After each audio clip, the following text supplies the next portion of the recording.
ناصر علی شاہ کراچی کے رہائشی تھے اور ان کا خاندان برسوں سے سیفلی علم کے کاٹ کے لیے مشہور تھا۔ شفیق کو بچپن ہی سے وظائف میں دلچسپی تھی۔ اس کے والدین ناصر علی شاہ کے برابر والی گلی میں رہائش پذیر تھے۔ وہ بڑا ہوا تو وظائف میں دلچسپی اسے شاہ صاحب کے دروازے پر لے گئی۔ اس کے والدین کو بھی کوئی اعتراض نہیں تھا، غرض یہ کہ شفیق نے اب باقاعدہ ناصر علی شاہ کی شاگردی اختیار کر لی۔ شاہ صاحب کے ساتھ رہتے ہوئے اسے نہ صرف عملیات سیکھنے کا شوق ہوا تھا، بلکہ وہ نئے حیرت انگیز اور رونگٹے کھڑے کر دینے والے واقعات کی تلاش میں بھی رہتا تھا۔ یہ ان دنوں کی بات ہے جب وہ اپنے استاد ناصر علی شاہ کے ساتھ کراچی کی نواحی بستی کے ایک پوسیدہ مکان میں ایک خاص عمل کے لیے مقیم تھا۔ عمل شاہ صاحب کا تھا اور شفیق بطور معاون ان کے ساتھ گیا تھا۔ وہ اپنے استاد کی خدمت میں پیش رہتا تھا۔ قریب ہی ہندوؤں کی ایک بستی میں ایک بڑا مندر بنا ہوا تھا۔ وہاں پر کوئی مقامی میلہ لگا ہوا تھا جسے دیکھنے کے لیے اندرون سندھ کے ہندو لوگ بڑی تعداد میں آ رہے تھے۔ ایک صبح سورج نکلنے کے کچھ دیر بعد شاہ صاحب کمرے سے نکل کر صحن میں جا کر وضو کرنے لگے۔ پھر شفیق سے بولے کہ کچھ عجیب دیکھنا چاہو گے؟ اس نے فوراً ہاں کر دی۔ چنانچہ شفیق کو شاہ صاحب نے کہا کہ شام کے وقت ہندوؤں کے محلے میں جانا ہے۔ وہ شام کو شاہ صاحب کے ساتھ رام محلے میں موجود تھا۔ لوگوں سے پوچھتے ہوئے وہ اس علاقے کی پنچایت کے صدر مہاراج ناتھ کے گھر جا پہنچے۔ انہیں یہ بتایا گیا تھا کہ مہاراج ناتھ کی لڑکی مندر گئی تھی۔ جب واپس آئی تو اس کی زبان باہر نکل کر پیٹ تک پہنچ گئی تھی۔ یہ بات سن کر شفیق سوچنے لگا کہ زبان پیٹ پر لٹک رہی ہے، یہ کیسے ہو سکتا ہے؟ شاہ صاحب نے اپنے ساتھ لایا ہوا پانی پیا اور پھر شفیق کو دیا تاکہ وہ بھی 2 گھونٹ بھر لے، اور ساتھ ہی اسے ایک وظیفہ پڑھنے کی تلقین کی۔ اسی دوران وہ مہاراج ناتھ کے گھر میں داخل ہوئے۔ وہ ایک اوسط درجے کا مکان تھا جو قدیم ہندو طرز پر تعمیر کیا گیا تھا۔ چھوٹے چھوٹے سے کمروں کے فرش گلی سے کافی نیچے تھے۔ وہ صحن میں داخل ہوئے جہاں ماتھے پر ٹیکا لگائے ہوئے ایک خاتون نے ان کا استقبال کیا جو مہاراج ناتھ کی بیوی تھی۔ شاہ صاحب ایک طرف بیٹھ گئے اور مہاراج ناتھ اپنی بیٹی کو لانے کے لیے اندر چلے گئے۔ کچھ دیر بعد وہ آئے تو چادر میں لپٹی ہوئی ایک 16-17 سالہ لڑکی بھی آ گئی۔ اس نے چادر اوڑھی ہوئی تھی۔ لڑکی کو اس کے باپ نے کہا، شیلا اپنی چادر ہٹاؤ، شاہ صاحب تمہارا علاج کرنے کے لیے آئے ہیں۔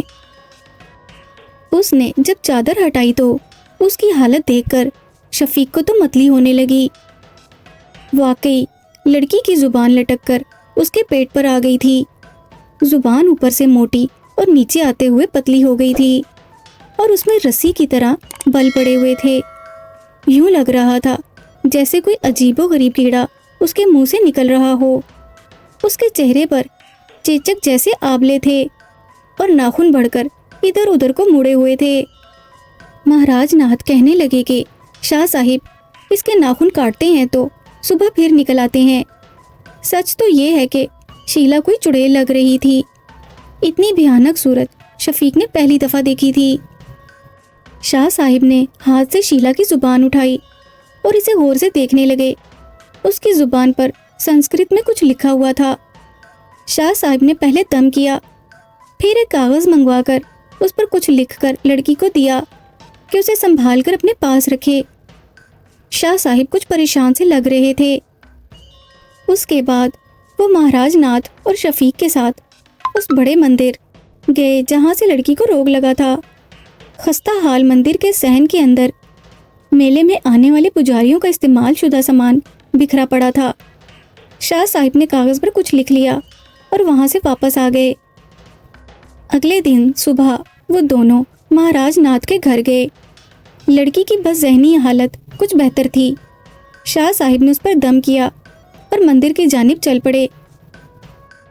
مندر کے پروہت کو جگا کر شاہ صاحب نے اپنا مختصر تعارف کروایا اور وہاں جانے کا مقصد بتایا۔ وہ شاہ صاحب کے خاندان سے واقف تھے، چنانچہ ان کے کہنے پر اس نے مندر کے اندرونی کمرے کا دروازہ کھول دیا۔ دروازہ سندل کی لکڑی کا تھا اور کمرہ 1 فٹ زمین میں دھنس چکا تھا۔ شاہ صاحب کے حکم پر شفیق نے دروازہ اندر سے بند کر لیا۔ اس چھوٹے سے کمرے میں بہت سے بت تھے اور پرانی گھنٹیاں لٹکی ہوئی تھیں۔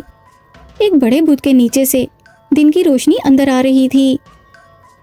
شاہ صاحب نے شفیق کو پڑھنے کے لیے ایک ورد بتایا اور ایک دائرہ کھینچ کر اس میں کھڑا کر دیا، پھر خود دوسرا دائرہ بنا کر اس میں کھڑے ہو گئے۔ شاہ صاحب نے شفیق کو تاکید کی تھی کہ کچھ بھی ہو جائے وہ دائرے سے باہر نہ نکلے۔ وہ اور شاہ صاحب آنکھیں بند کیے پڑھائی کر رہے تھے کہ اچانک شفیق کو گرمی محسوس ہوئی۔ اس نے گھبرا کر آنکھیں کھول دیں۔ بڑے بت کے منہ سے کیڑے گر رہے تھے اور کمرے کے چاروں کونوں سے سانپ اور بچھو نکل کر بت پر چڑھ رہے تھے۔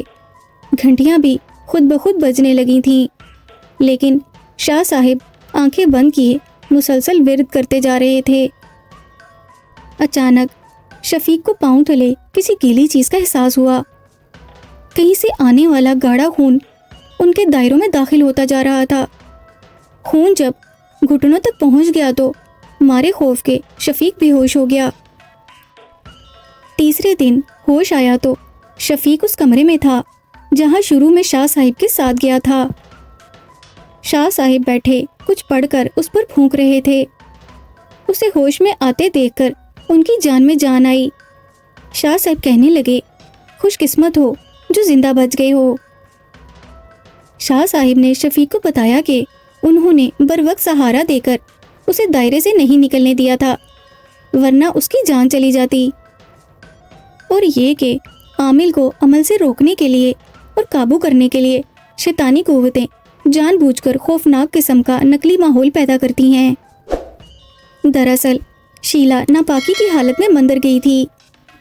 مندر کے بڑے بت پر ایک ہندو کالا جن بیٹھا ہوا تھا جسے ہندوستان کے ایک بہت بڑے پجاری نے وہاں بھیجا تھا۔